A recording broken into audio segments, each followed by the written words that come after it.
So the second panel or third panel discussion will be in English.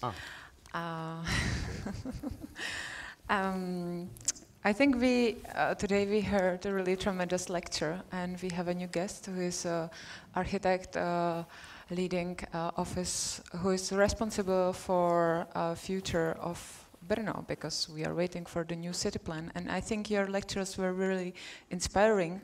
But I would ask first, Mr. Sedláček, what would be actually what you are interested in to ask our guests, or what you find out was really interesting about their presentations? Já taky mám mluvit anglicky? Yes. A není to Yes, I think it will be quite difficult for others because they then have to always switch with their microphones, if it's possible. I think that those the lectures, they were very inspirational, that's for sure. But I look at it more from the like a reality of Brno. So I had some reactions. So I thought I would rather bring it up during the discussion. You know. Okay. But maybe I will start with one thing that. You know, Herwig, he was talking about that these times are dramatic. But I actually think that times are always dramatic. And I agree with him that it's impossible to predict future. But if you look back 20 years or 25 years, it was dramatic times. You know, it was 89. If you look back to 60s, they were dramatic. The same about after the war. And if you go back with 25 years, you could never imagine what would happen, you know, in 20, 30 years. So he had some advice to planners, which would be to me and our office. And I want to say we are not trying to plan the future. And the city plan, which we have very old in Brno, shouldn't plan the future. And we are not trying to predict the future, but what we are trying to do, to have a city plan that is as flexible as possible, which means that you know, we believe that it's not possible for a big city not to have a city plan. You know, that the society is not here like in Britain, where, you know, there is centuries of negotiation or trying to find an agreement. This society is not set up for it, and it would take, you know, a long time to get there. So I think we have to have the plan here. But as I said, we are not trying to predict the future. We are not trying to kind of put our opinion how the city should look, because it's definitely the question of the past. I said that in the past the planner was in the office, you know, drew the plan, and then it was published, and the city had a plan. So we are not trying to do it. But we are just trying to kind of create a blueprint or opportunity for the city to develop. And the plan is to have it as possible, as flexible as possible, within all the regulations that we have there, you know, which are really you know, overreaching. But so there was my reaction to Herwig, who was very inspirational, but, you know, it kind of hits the wall when it comes to Brno and to society in the Czech Republic. Thank you. I think to create a flexible city is very challenging, and I would even say that for the future is the best for our kids, for younger generation, is the best answer. So maybe it's just playing with the words, but I would say it's even the same way of thinking. Like, I think for Brno there is a lot of challenging things, and we could hear that maybe it's new in Czech countries, but I think there is a lot of people, you see, like they are interested in what's happening and they want to discuss, they have a lot of energy. And I think the presentation were a lot about it. And so what would be a reaction of your office, because I know you're only 20 people, I hope everyone from your office is here.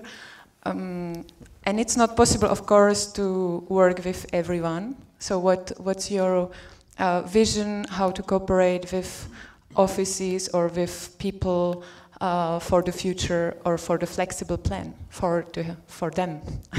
Well, I have a reaction, but I don't want to be the only one who's talking. Let's start discussion. I will take it. So, and the participation is a big part of what we do. And I have to say that we enjoy it. So it's something we want to do, we enjoy it. But even this is something, for me, which is a bad sign. Because I would expect this would be full, people would be waiting outside. Because it's a great conference, you did a great job getting all these people here. But it's half full. And it's not your fault, It's actually, we are hitting this wall in Brno, and maybe in the Czech Republic all the time. So when we were planning, we had to do this thing, which is called Vize prostorového rozvoje města. I have it for Igor. So it's kind of a strategic planning, and so we thought that we would, when we presented, we were trying to kind of participate on creating it, that we would make something here in Scala. But then I thought the same people will come to Scala. There's a group of people, a bubble, I would say, who come here. So we decided that we'll go to the part of the city, And we had 7 meetings. And what happens, I wouldn't say it was enough people, but it's always the same people. And the people, not always, but most of them, they actually don't want any development. They don't want any participation even. They just want to come to say, we don't want anything. We just want to have what we have. And I think the biggest problem we have in Brno, that people who are interested or who would be interested, they don't come, or probably they are not even interested. Somehow the problem is not just the participation, but how to bring the people who should be participating, who should be interested in the future city, but they're just closed in their apartments, and they are not willing to come. And so one of the biggest challenges for our office actually to find a way how to bring people, not just who want to stop something or who are angry because something happened in them to the past, but people, who want to, not just young people, who want to somehow participate on the future of Brno. Yuval, I think it's a great to ask you or to continue, because you have a lot of experience, right? You are doing this little project, and you were exactly talking about how to kind of make the people working like that they are interested in with this strategy. Yeah, I think that, like I asked before, like who is an architect? So I think these people are already converted in a way. They already agree to these, and they don't need to open their eyes as much as the people which are not participating. So I think one way, I think that one way to do this is really through these actions on the actual public space, where people are not, maybe people are invited in events, but people that just pass by or do their daily kind of thing, pass there, and they can also participate and can be asked their opinion on it while they're actually there. So while we organize these events, only the people that are really interested go, or maybe if someone writes a very interesting blog on the internet, only urban planners will read it. So it's really difficult to get the attention of the wider public, and that's why we try to do these before-after images, because they're really clear to understand. You just need 1 second to understand them. So hopefully non-architects can also be inspired by them and can also start thinking about the city. So that's our main goal, is to reach beyond the architects, to democratize urbanism in a way. I think even architects in Brno are hungry to participate. Now, this weekend, actually, there is a nice event in the street Jaroška, where people just want to do a festival in the hall, this nice street with alley. So I really disagree that there is just always the same people, because I know a lot of different groups who are interested in different fields, and they are so happy if someone came and want to help to fulfill their ideas. And I really believe that this is everywhere in the cities. But what's your Herwig experience if you are starting to work with people, like how to bring them together, that they actually want to, if this is the problem of Brno, how to combine architects, planners, city and inhabitants? I have to apologize because I don't remember your name. Michal. Thank you very much. So, first of all, I just have to maybe explain. For me, it seems to be dramatic times. You're right. If we look into the past, we find a lot of different moments that deserve the term dramatic. Nevertheless, we're talking about today, and I think they didn't lose any of the drama at the times. But I think the flexible plan, for me, I have to say, would be the best that some could do. So it's quite clear that nowadays we cannot do it without the plan, because there's too many different interests that have to be negotiated, and if there is no plan, then it will be just total chaos, I think. Yeah? But I also agree that the process of participation, and I'm curious about your experience, because mine is limited, and especially with my office, we had only one experience in a participatory process for a planning project. But the problem, I agree, is that usually only the opposition comes, and it's usually those people who shout out the loudest, at least in Austria, it's like that. And for me, the problem is that the awareness for architecture or urban planning just doesn't exist, and that's kind of ridiculous, because it really touches every one of us. Everybody is sort of living from the first moment on, and I'm sure everybody has an opinion and an experience, and it's quite strange that people are not interested so much in sharing it, but maybe there's a different culture in the place where you work. But I think it's a question of education. You know, in Austria we have lots of musical education in school, and it's quite clear that you learn about classical music and everything, our tradition, but there's no sort of education about the built environment, and I think that's crucial, and that's the point where we have to start when we talk about these participatory processes, because it's very fashionable nowadays, and everybody does it. Every city does it, because we have to listen to the people and to the voters and everything. But I have the feeling they are not prepared already, and that's why I said if we want that, we have to give them access to what is possible. We have to show them things, and that's a lot of time and effort, and it's not doable, I think, for sorry for the saying, a normal architecture office. You need a lot of people who are involved in this process, who mediate the discussions and everything. So it's not doable with a normal salary and a normal crew, I think.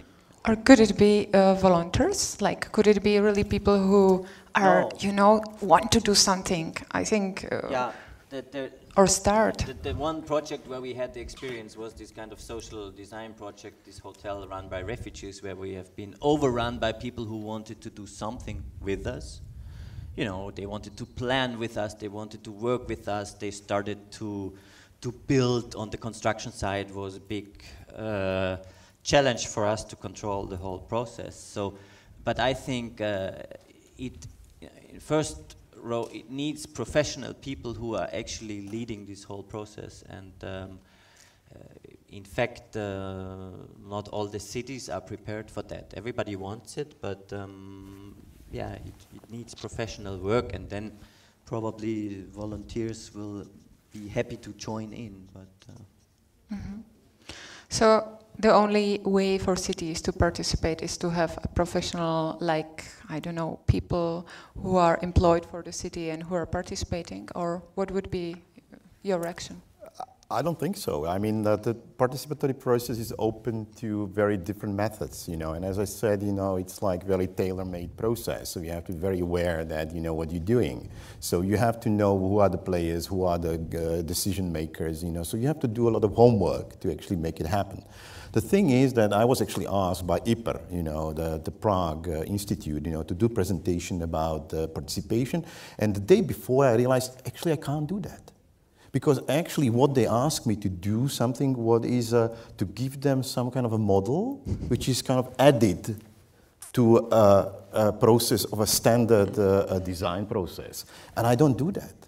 Actually, how I do it, you know, is like I already am, the participation is a part of my designing. Okay? So it's a very different way of understanding the participation. And I'm not saying that's right or wrong. That's my way of doing it. So what I'm saying is that, you know, I invite every architect, you know, to do it the way that they actually, you know, they use the power of people, you know, they actually invite them to really, you know, to work with them. And I think that's a fascinating thing. And particularly if you're working in a public space, you know, come on, you know, you have to speak to them. Otherwise you can't design it, you know, because it's not about design. It's about actually the social interactions. It's about all these kind of issues which you have no clue about as an architect. So yeah, I mean, participation, it's a complex issue, you know, it's of course, we don't know what is the public good. Okay, we need to find out, and I know that there is a huge frustration here. You know that the people are not reacting to these things. But if they don't come here, we have to go out there and reach them. Okay, so that's the the way to do it. You know, so and that's, for example, the event what we planned. You know, was like to send that envelope to everyone with that seed of flower. So it was not like just only for invited people, okay? So I'm saying that if they are not, you know, if they feel threatened, if there are a lot of these reasons that people have not to come here because they don't know, you know, they just think architecture, what is that? Some, you know, elite guys, or I don't know, you know, or some governmental issues or politics, you know. So they usually, they have some very genuine reasons, okay? So we can't say they are wrong, you know, that because they are not here. So we need to find a way how to reach them. So, and it's the best way, of course, that's what, you know, in London, they decided to do it this way. So they go, you know, house by house, you know, the building by building, and they ask them, you know. Literally, they ask them what they do, you know, how they live, you know, they just basically, you know, collect that information. And I did it on my own, and I know how people react. They are genuinely surprised sometimes. Like, really, you do want to know about me? I'm so insignificant. And I said, no, you are not. I'm really curious about you, what you do. And that's a huge, I would say, a shift. Because people suddenly start to react very differently. And you can't approach them the way that you tell them, like, this is just like super master plan, it will be fine, and, you know, this, I don't know, super system. Because they don't understand that, you know. And they don't give a shit about these things, okay? Most of the time. If I can say it that way, sorry. So, and this is how it works, you know. So, you know, you really need to kind of, you need to be humble, you know. And to understand that, you know, again, this is not about being the mentor or I don't know, somebody who says, like, you are wrong or right, you know. Okay? I understand. It's not about that. Someone I think wanna... in the participative, there's kind of a big problem often when you come with, like, often people do it because they feel like they're obliged to do it, so they come already with the final product and then say, does anyone object? But they don't get to the final product, to the final project, with the participation. This often happens because they feel like they have to do it, like they're obliged to do it. So I think also if you take some of the budget that is destined to the participatory part and you invest that in doing some little actions actually on the ground to test it, I think it can be maybe more efficient than just do these in-house meetings where you can invite people and they don't show up. Well,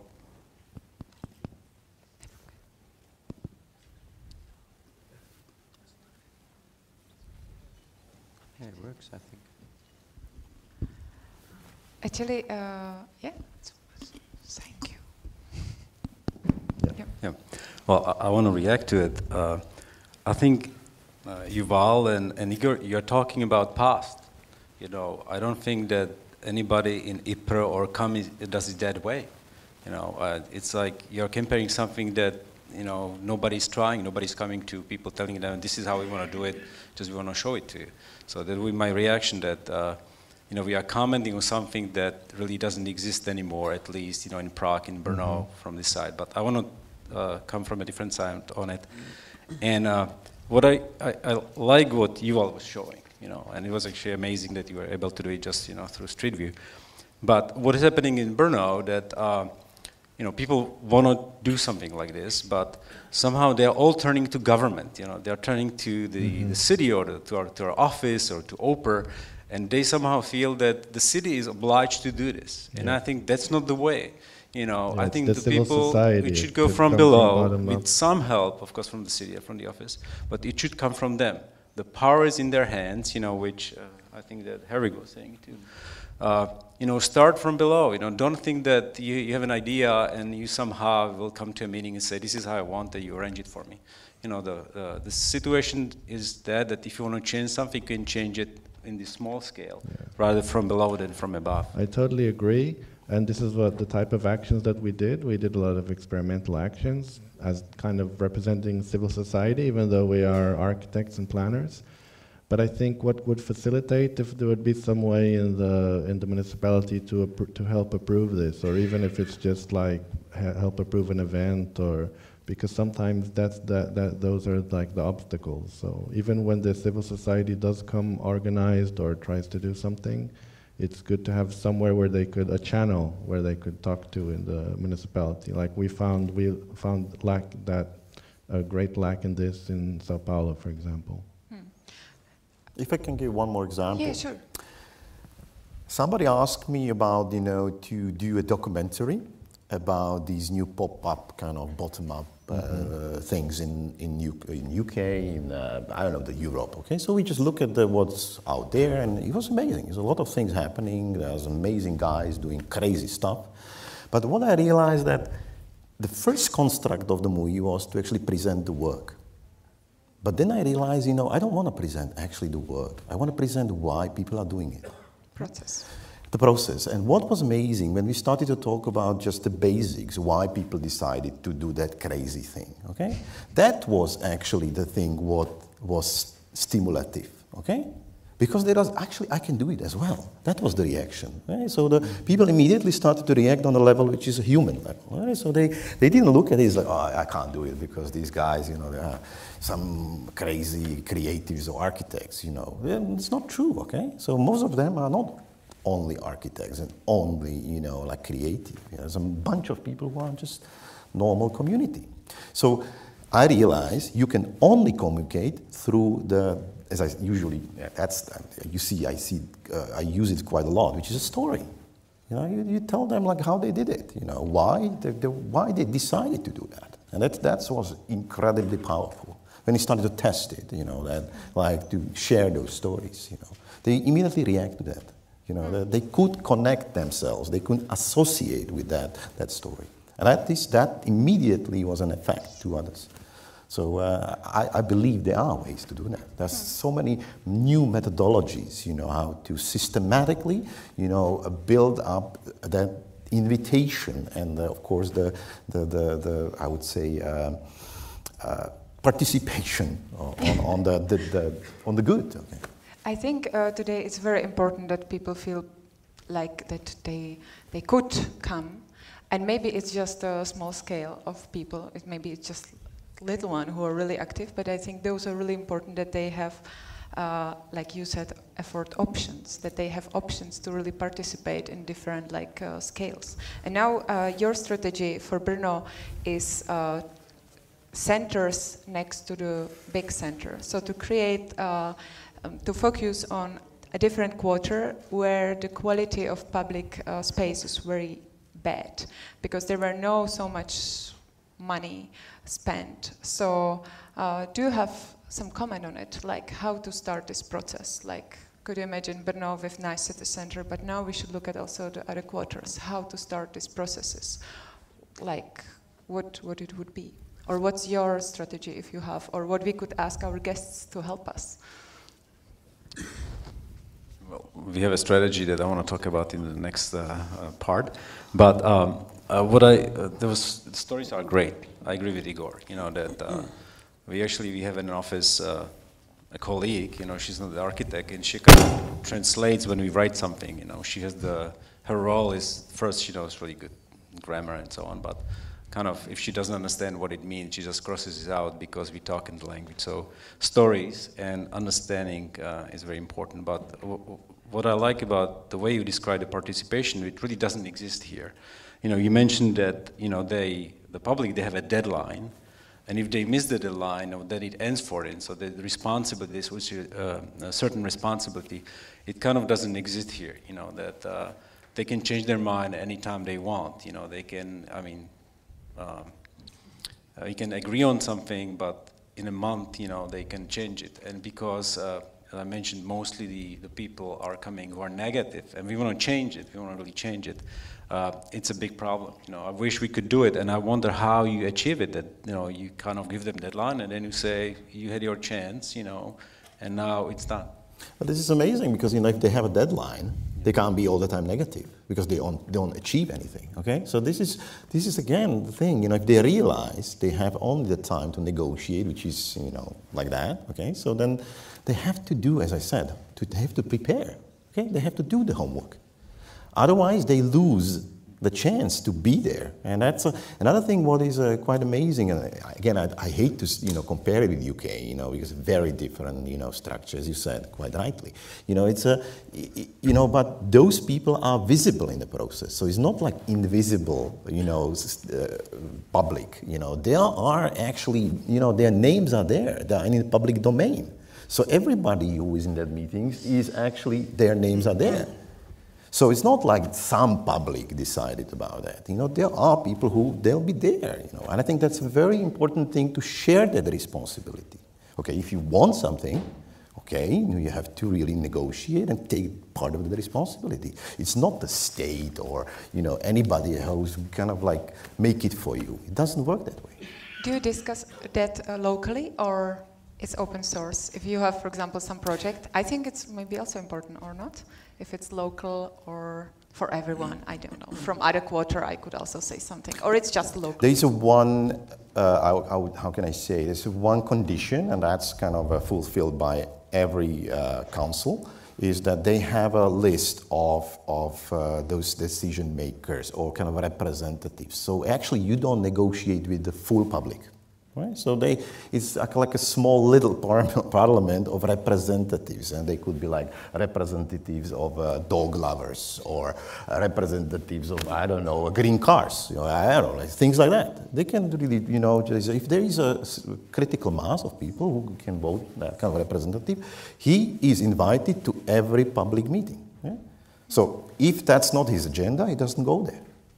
But he's already prepared because he has to consult, so he goes there with something. Okay? So he goes there and he has to negotiate. What's amazing is that you are not there telling him, you know, or them, you know, that this is what we want and can we agree or not. No. You leave them to negotiate. Because what's important, and that's the magic of participation, is that they start to understand how the world is multifaceted. Okay? How there are different opinions and different, different views of usage of the quality and value. We need to start to kind of open that and, you know, and give people the, you know, understanding that they are not alone in that process, and they can't say like, this is because I want it. No, they can't, you know. Mr. Sedláček, before we open discussion, last comment? Yeah, I had just a quick reaction, and I think it could be of the perception or prevailing perception of the society that in Brno, you know, it's very negative. Like whenever we suggest something, people somehow assume something has to be hidden behind it, something bad.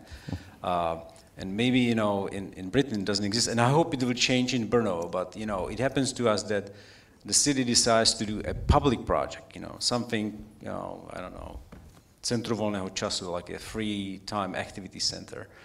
And the locals, they kind of assume that something is behind it. It's gonna be just good, you know. It's better not to do anything And it's kind of absurd that it comes to that we are coming to present that they could have that, and they say we don't want it, and they come up with some incredibly creative arguments, one not to have it there. That I tell them, I live in commune and I said I will talk to the mayor of my the part of the city, and we'll take it. So I hope it will change. I actually believe it will change. That it's a kind of historical remnant what we have. But maybe this is the difference, that people come in foreign countries or abroad with kind of positive attitude to this negotiation, looking for an agreement, while here are they are starting with just negative thoughts, that something is wrong about it, that we really don't have a good goal, that we are not coming with them. We are just going to show them anyway because we have to do the participation. They are assuming it, but it's not true. I think that really that time is over. Okay, so yeah, sure. Just one more point I want to say. I also know these kind of systems where people are picked coincidentally, and they have the duty to sort of be in that kind of participatory group, so that not only the opposition arrives and speaks with, but what is we're talking about participation in a way of finding out the desires that might exist in the public crowd, but nevertheless at the very end there is this kind of plan, and in the very best way it's this flexible plan, but how are these desires then written in this plan so that it stays flexible, and what's actually written down in this plan? Is it still the kind of master plan as we know it with all the informations, or does it have to be something new that incorporates all these, I think, let's say again, these human desires and necessities, and how to execute that, because that's the really problematic thing. I think we can come up with a very wonderful and optimistic, flexible master plan, and then in the end it's very, very rarely the public domain that's actually building something. It's the private developers, and they are market driven, and they have very, very often completely different ideas and goals, and how to keep that very sort of challenging and optimistic and positive written rules of the master plan and ensure it for the future. I think that's the real challenge that comes after the participatory process. And then we will have another really interesting discussion, but we have to open to you. So please, Vojta, if we have some questions from audience. Kdokoliv se přihlásí, myslím, že první otázka byla tamhle, ale jenom ještě k té možnosti pokládat dotazy, krátký koment. Prosím, snažte se zjednodušit otázku na jednoduchou otázku a respektujte, že máte vždy jenom jednu možnost, aby se mohlo dostat na co nejvíce lidí. Tak, já jsem Jarda Martínek, který to byl včera, a jako dokonce přednášející, a když jsem jel včera ve vlaku zpátky, tak mi došla jedna věc. Jsem dopravák, věnoval jsem neuvěřitelnou koncentraci prvnímu dnu, problematice dopravy, a my dva jsme vlastně najednou v rámci diskuze se bavili o ulici. A tak jsem si teprve až ve vlaku podíval na program a říkám, teď je to dneska o programu ulice. A došla mi jedna věc, chybí nám možná souvislosti. Tento člověk, dopravák, mi řekl taky klíčovou věc. Včera jste mi ničím nepřesvědčili, nebo nepřekvapili, ale dnes to byla bomba. A z toho pramení můj dotaz, protože opravdu dneska to není jenom včera byl jeden den, dneska je druhý den, je to o plánu pro Brno. A můj dotaz dopraváka na všechny 4, případně jenom na 3 zahraniční. Jednu odpověď. V čem byste pomohli nám, dopravákům, přenést vaše zkušenosti, abychom mohli měnit uliční prostor?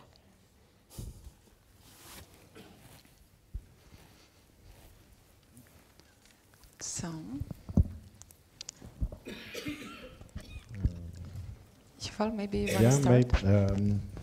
Well, I think especially these public space transformations, they have a lot to do with transportation.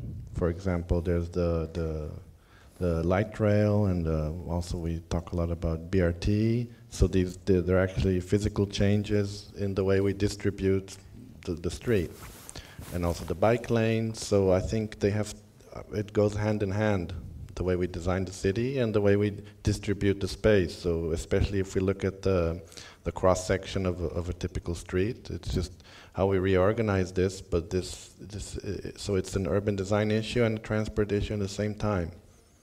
So I think all the examples,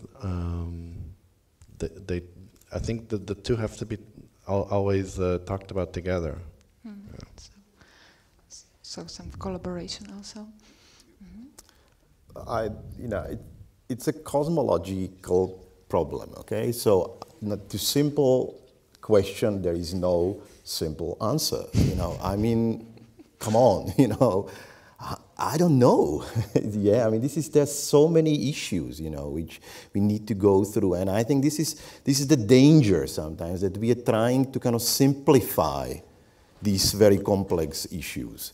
And I think we should be very careful, we shouldn't simplify because they are complicated, okay? So we should be very, how can I say, responsible what we say. Because, actually I don't know.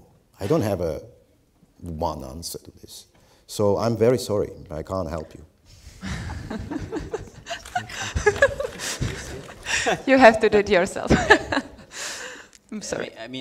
Unfortunately, I have not been here yesterday, so I don't know the discussion that has been made yesterday. But if there is one really specific aspect about transportation in cities, I think cities are very, very different in terms of cultural backgrounds, and let's say, an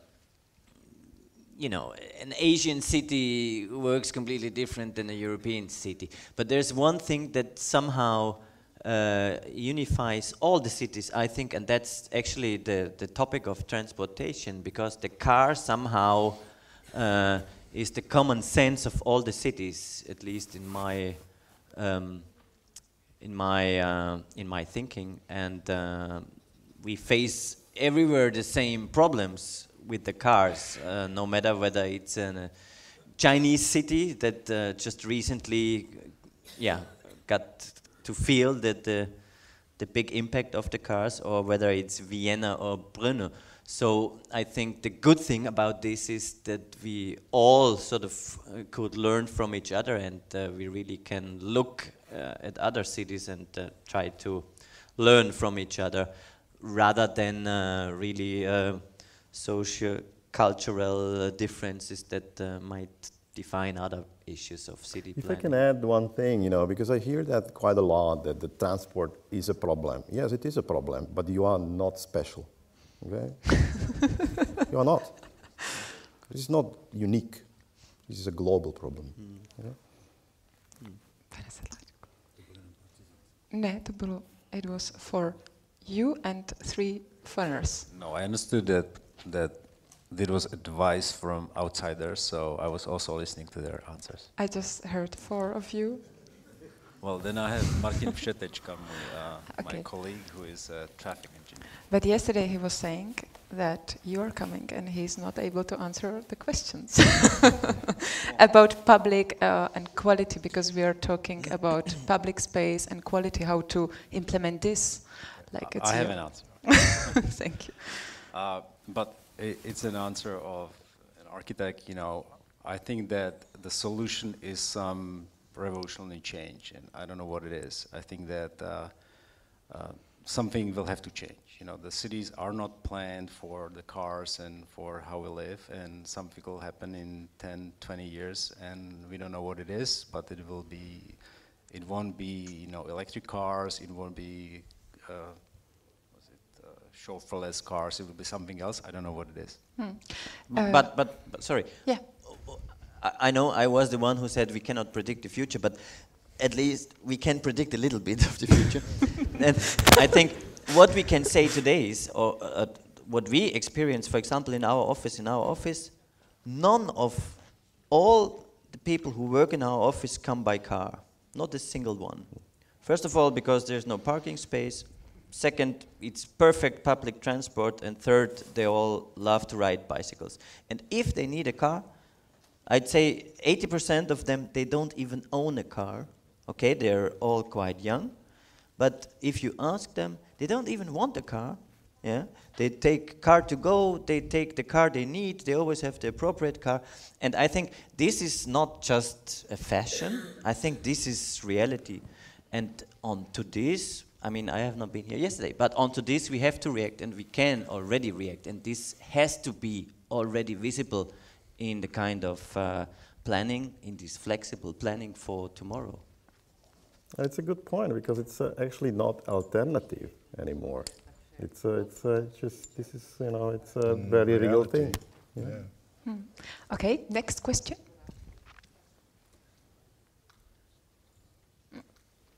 No one?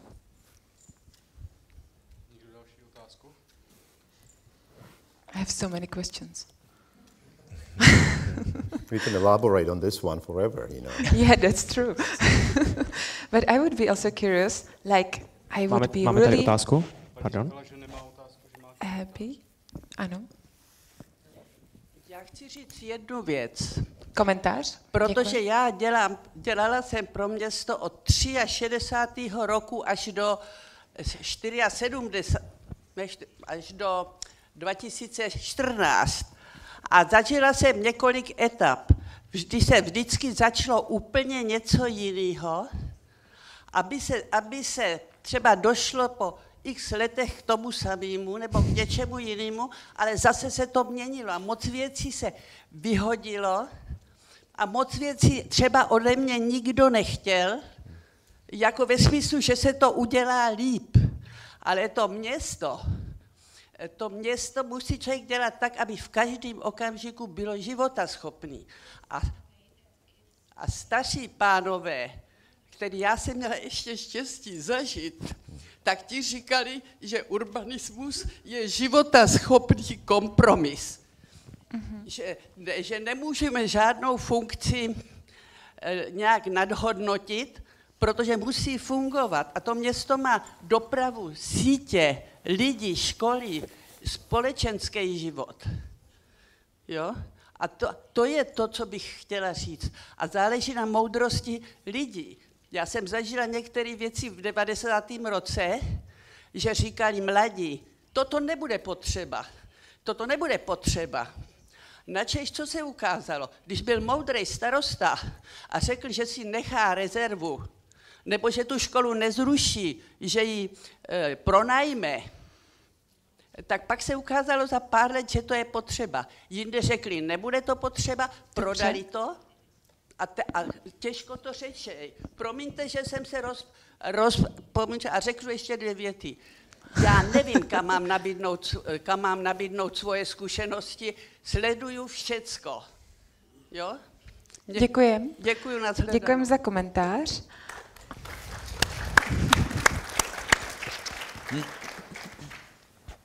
I think our conference is a lot about livable city, or I hope so. But can I actually react? Yes. Because I think it's a very valid point, and it was actually quite emotional, and I think that it really deserves at least our reaction. Okay, so I think that it's quite right. What we're losing is we're losing continuity. Okay, so that's something what we kind of like. There's no continuity. Unfortunately, because it's a political cycles, and they just always say, like, it was wrong, let's start from scratch, okay? That's a problem. It's a huge problem, okay? And 4 years is not enough, okay, for really planning the city, okay? So you have to really plan ahead. So, yeah, I really do realize this is a huge problem. And also,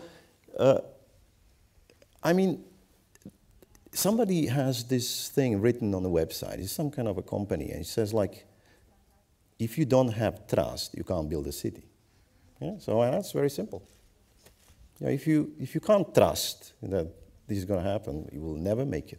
You will never, ever, ever, ever, ever, ever, ever, ever make it. Right? And it's like you can do it, but you have to really build that trust. You know, that's the first thing what I would do if I was a politician or somebody important. Okay, so because if you don't build that, you know, then whatever you put on the table, nobody would believe you. Yeah, maybe that's true that from this point that people don't trust, then we have this madness in public hearing because they already heard that many times. So yeah, someone. Unfortunately, I could not hear the first part of what the lady was saying because my didn't work. But in terms of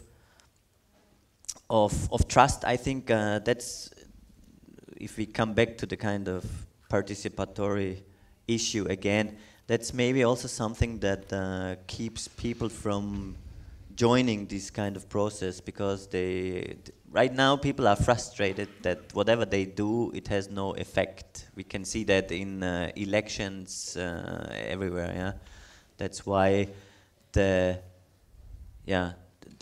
integration of the individual into the public discussion goes down, and it needs a lot of efforts, I think, to recreate that kind of trust and also make the people see that they actually can move some things. They can, Is it some first little project which could then, or what do you think, how to build the trust? Could it be from small scale, like examples, or? Of course we can do it in small scale, but we have to do it on the big stage, because that's actually where the big decisions are made, I think, and that's where we are totally lacking of this kind of trust right now. I mean, people are just, working against the establishment for whatever reasons, and that's because of a lot of frustration, I think. But again, Michal said it, people have to realize again that they also need some kind of self-determination. Yeah? They have to understand that it will not work without them. So, they have to feel important. You know, I think it's important to give them that importancy. You know, I think this is a very important thing to do, and I think that with the trust, well, it's a virtue. It's very difficult, you know, to work with that, and I think that it's a hard work, you know. It's like, and I think that we need to be very careful with the participation, because if we start any participation, let's do it correctly and really deliver something. If you do the participation, if you create some kind of a promise or something and you don't deliver, that's the end of it. Yeah. Okay? So the people won't come again. Right? They say like, oh, I did that. I'm not coming again. Sorry. Right? So this is the thing, you know. I've seen so many efforts now to do the participation, because it's now kind of, it is a political tool as well, you know. It's becoming a political tool. But it's wrong, you know. It's you have to be super responsible, you know. Like if you do that, then you have to know that you actually can deliver. You can do that, and that's a really powerful thing. So we now have some questions, or there is still one question. Could we take it, Vojto? Or? Thank you very much. Mám tady mám mikrofon, jestli chcete. Tady na druhé straně. Promiňte. Předáte to tam, prosím. Tak, jo. Thank you. Prosím o krátkou. Sorry? Short question, if I could ask. Should we start with, as you said, we have to deliver. So should we start with the participation with really small projects that we really can deliver? And then when we will have a larger participation, for example, remaking the street or so on, maybe we can make a table for all the heroes of citizen participation and write their names, that it was there thanks to them, how the street looks. Now, I think it's a misunderstanding. I think it's not a question of the scale of the project.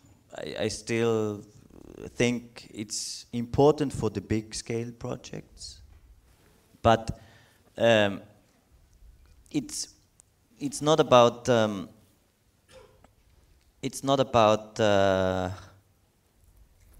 no. I lost my point. Sorry. You got time. Yeah. I need my time. Could we help you, maybe? Just say that's it, you know. Like. No, it's not. No. I wanted to make my point. It's about this participation. Sorry. But I think people are hungry, really, to do something in Brno. There is like a lot of young people coming. It's like city full of nice bars, restaurants, and I think they really want to at least do something, like start with little. I know the big scale is also important, but I feel this is from someone who want to participate, and he has a corner of a street where is a car, and maybe he want to have a bicycle spot, and I think it's really important. No, but sorry, I just remember before I lose it again. The point is, we have to be clear about the expectations of this process that we offer to the people, and the expectations have to be fulfillable, and that means we have to be clear about what we discuss with the people. It's not a question of the scale of the project, it's a question of the questions that we ask, because if we offer a question for participation, we have to be able to actually in the end deliver it. I think that's what you meant to say. So. But I believe that, you know, it's like, as you said, it's not a matter of a scale, because I do believe in the big and hairy stuff, okay? So, which are like, because it's a normal thing to look forward, you know? It's like, you know, I think we lost that kind of sense, you know, and that's what usually when I come here to Eastern Europe, and, you know, there's a kind of like, I ask them, so what are you looking forward? And they say, like, actually not much. I said, that's wrong, you know, it's like, you should have something, you know, at least, so it's, I don't know how to stimulate them to actually, to have that freedom, you know, to look forward, you know, that actually things could happen. And funny enough, it's not a question of money, you know, it's literally every project we worked on, it was at the end not a question of money, surprisingly. Well, I have one comment for that. I'm always fascinated or maybe surprised that the environment we live in, you know, the town and our apartment plays such an important role in our life. And, you know, much more important than what we buy, you know, what car we drive. And people don't realize it, and they don't act on it. For me, you know, like, first thing is the health, and the second should be the environment people live in. But they are not interested, and it's very hard, you know, to bring them in. You know, this should be, after their health, it should be, and maybe, you know, relationship with people, it should be maybe the third thing in their life. But most of them, a lot of them, they really don't care at all, even though it has such an important role in their life. And, you know, this is I look at it from a different, because we are kind of at the theoretical level. I try to think about it, what comes to our office, you know, how to bring the people to the participation so it's successful, so it's meaningful. And this is very inspirational, but it's a very hard way to translate it into practical uses. I would recommend you to go to Jaroška Street, because there will be a whole street of people who want to do something, and it's happening Saturday. And if I could ask you for a short comment, because we have a Facebook question, so you want to comment or not? No, I mean, I just wanted to say that I think there is plenty of examples where actually the process goes right into the city, and next to this cool clock you have here, there should be a big container. There is a container. I don't know what it is for. Is it for the sort of master planning topics? Yeah? Election. Sorry? Elections. Elections. Okay, so election about the city. Maybe you should have more NGO people in the administration. In Warsaw, these processes, the peak work processes, were possible because people from the socially sensitive sector started working in the administration. Lots of it was fake, lots of it was not working, but a lot of things were possible because they brought the practice from their previous life. So now, I know the discussion will be very interesting, but we have to go with the program further. So I will ask last question, which is most of the time happening on our media. Paní Iva Petříková na Facebooku se ptá, a je to asi otázka pro vás, pane Sedláčku. Okay. Proč čeští architekti nevyrazí do ulic a ptají se obyčejných lidí? Je to časově náročné, ale Brno je plné studentů, proč nevyužijí je? No, my jsme vyrazili do ulic, jak jsem říkal, my jsme měli Kam jede k vám. Měli jsme 7 večerů po sobě, každý čtvrtek jsme vyrazili do 7 městských částí. A měli jsme pozvánky jak na sociálních sítích, tak jsme měli vyvěšené plakáty. A byl to takový jako zkouška vlastně, že plánujeme v budoucnosti, že v tom bude pokračovat. To znamená, budeme dále vyjíždět do městských částí, kdykoliv budeme mít nějakou věc, o kterou by lidé měli velký zájem. Poprvé to bylo o naší kanceláři a územním plánu, další věci může být, já nevím, nádraží a tak dále, takže já bych na to řekl, že to jako není pravda. Čeští architekti vyráží a snažíme se a říkám, my se musíme jenom najít tu metodu, abychom skutečně přilákali nejenom ty, kteří si tam chtějí postěžovat, ale i ty aktivní, kteří s tím chtějí něco dělat. A jestli můžu ještě doplnit tu otázku, tady ten komentář, jak je to tou možnou spoluprácí s neziskovým sektorem, který jakoby opravdu většinou to dělá, protože má strašně moc puzení to dělat, jako spolupracovat s lidma. No, mně přišlo, že ten komentář jako zrovna na Brno nepatřil, protože současná koalice má spoustu lidí z NGOs.